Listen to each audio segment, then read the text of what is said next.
Welcome to Story Time with me, Miss Linky. Today's story is all about being brave, and it's called The Winter Dragon by Caroline Pitcher and Sophie Williams. Are you ready for the story? Yes! Let's get started. When winter came, Rory liked to stay inside and play in his warm, bright house. Look, it's very cold where Rory lives. It's full of snow. One day, Rory made a dragon. He painted him emerald green. He gave him glitter eyes, an arrow tail, and a crest of brilliant red. When the dragon was dry, Rory carried him upstairs and put him on his bed. "Rory, time for sleep now," called his mum.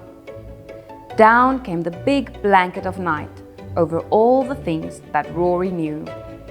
He hid down in his bed. He hated the end of the day.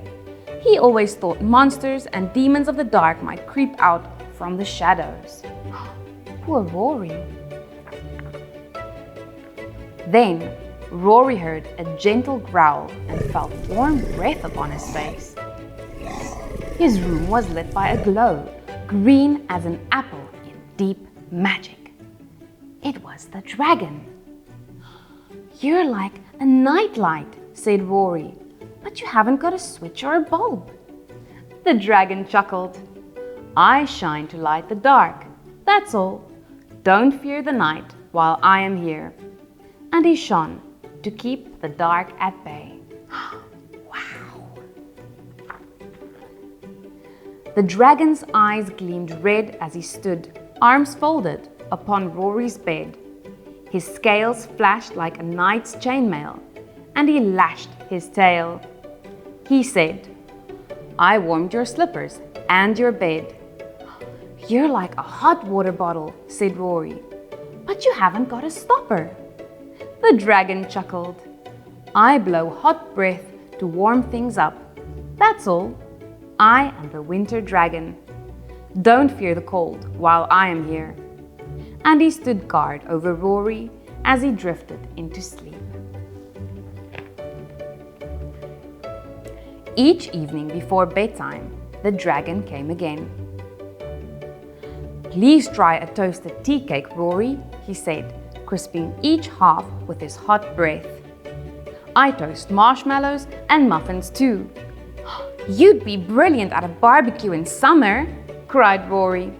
"We wouldn't need any charcoal with you around." "I won't be here in summer," said the dragon. Oh no. Later, when Rory had his bath, the dragon blew to warm the water. "I don't take baths myself," he said. "My fire might go out and my scales turn rusty." "Listen, Rory," the dragon said. "I'll tell you stories of when the world was young. I'll tell you about meteorites, volcanoes, and brilliant burning things, of fireworks and furnaces, and the great sizzling sun, of rubies deep inside the earth, of garnet and of gold.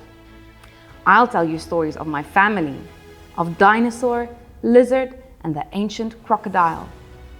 They were so young and soft-skinned when they came out of their eggs, but they grew brave, Rory, just like you."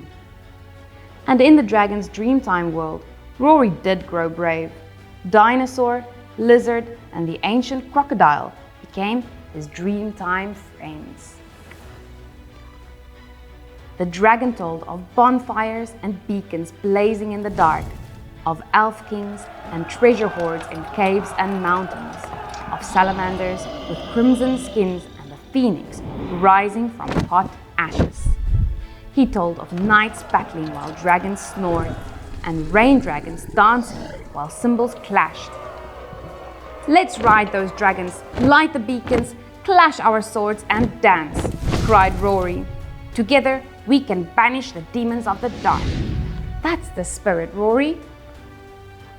And they did, and Rory slept peacefully till day. dragon's getting scruffy," said Mum. "The paint comes off in my hands. Shall we throw him out?" "No," cried Rory. "That's my winter dragon."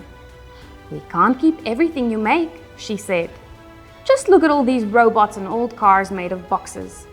"Take them then, but leave my dragon," said Rory. The days grew longer and the sunlight stronger.